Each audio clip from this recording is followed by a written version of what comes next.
Welcome to Taste of Truth Tuesdays, where we'll be serving up bite-sized conversations on all things fitness, nutrition, mindset, and spirituality. So grab your headphones and get ready to taste the truth with us every Tuesday. Subscribe now on your favorite podcast platform because every bite counts.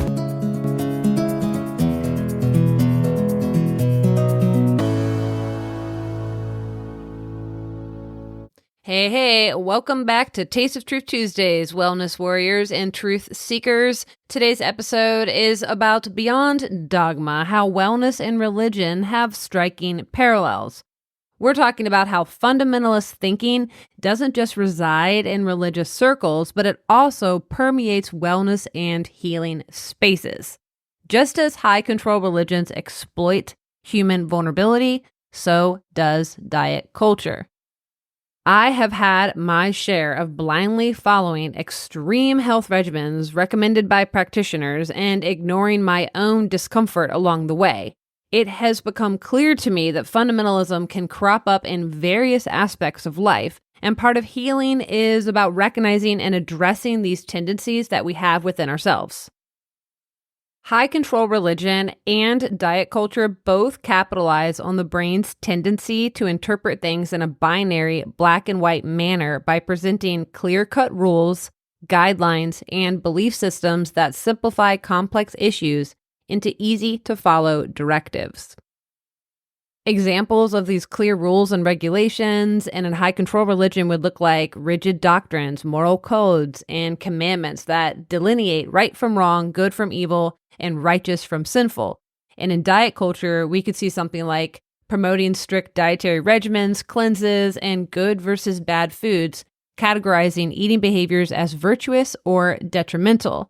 And so in both of these contexts, this black and white thinking oversimplifies complex issues related to spirituality and health, offering a sense of clarity and control in exchange for individual autonomy and critical thinking. I used to be fixated on healing. I was always chasing the next fix. And then I was converted into a high-control religion. And so this perpetual quest of self-improvement was just simply morphed into a religious ritual of sanctification, an equally exhausting endeavor. Healing should be about presence, connection, and truly living, not an endless pursuit of perfection. Have you noticed this shift in your own or others' healing journeys? Here are some examples of fundamentalist thinking and behaviors found in both high-control religions and wellness healing spaces. So we already talked about the strict rules and regulations. So we'll have authority figures. So high-control religion will have centralized figures whose teachings are unquestionable. And then we'll have wellness spaces, gurus, and practitioners whose advice is taken as the absolute truth without question. Us versus them mentality. So in high-control religion, we'll see clear divisions between the righteous and the sinful outsiders. In wellness spaces, you'll see folks labeling foods, behaviors, or people as clean or toxic, fostering an in-group and an out-group mentality. We'll see fear-based tactics. In high-control religion, you'll see fear and of damnation or punishment to maintain control. And in wellness spaces, we'll be instilling fear of illness or a fear of toxins to enforce adherence to these wellness practices. Just a couple more here. Exclusive truth claims. High-control religions will have a belief that their interpretation of the faith is the only truth. And in wellness spaces, they will be claiming their diet or lifestyle is the only path to true health and well-being. We'll see shame and guilt. High-control religions will use shame and guilt to enforce compliance with religious norms. And in wellness spaces, shaming individuals for not adhering to specific diets or wellness protocols leads to feelings of guilt. Community pressure. Within high-control religions, there's this intense pressure to conform within the community and have the same group identity beliefs. Wellness spaces will have social pressure to adhere to specific wellness practices with fear of ostracism for non-compliance. And last one, promised rewards. High-control religions promise spiritual rewards or salvation for adherence, and wellness spaces will promise optimal health or purity through strict adherence to these wellness practices. Gravitating towards fundamentalism after experiencing hyper-charismatic or New Age movements definitely is understandable. The strict rules and structure can provide a perceived sense of safety. particularly during times of stress and uncertainty, we can gravitate towards the need for a sense of control and structure. However, this rigidity and extreme control often leads to increased trauma over time. And as I can deconstruct from the Christian faith, I've been reevaluating beliefs and questioning doctrines and confronting the challenges faced within these spiritually abusive environments.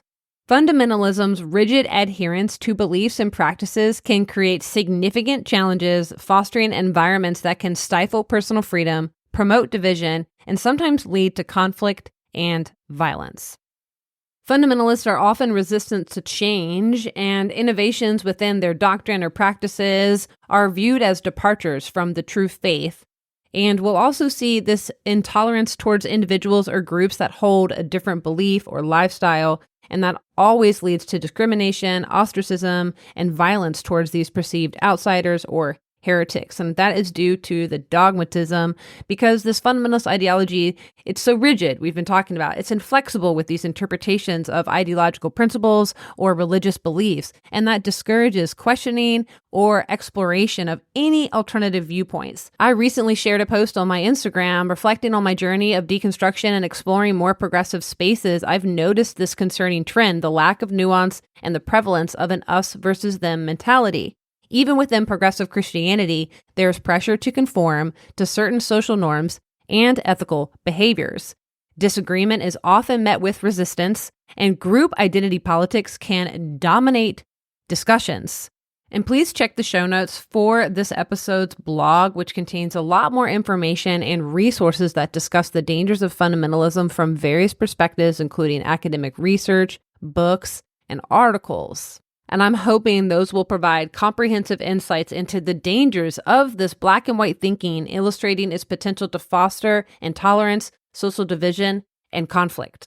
Understanding these parallels helps us recognize and challenge fundamentalist thinking in all areas of our lives, promoting a more balanced and critical approach to wellness and healing and just existing. Let's move away from the dualistic thinking and the judgment that these ideologies promote, and instead embrace a more holistic and compassionate path forward.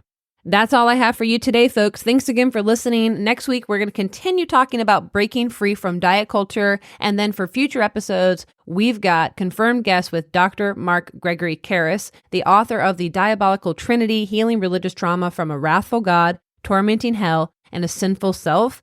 I've got Neil Van Leeuwen, a philosopher and a cognitive scientist known for his work in the intersection of religion, cognition, and culture. His new book, Religion as Make-Believe, offers a thought-provoking analysis of the nature of religious belief and its role in human societies. Guys, I am so honored and grateful he said, yes, I'll come on.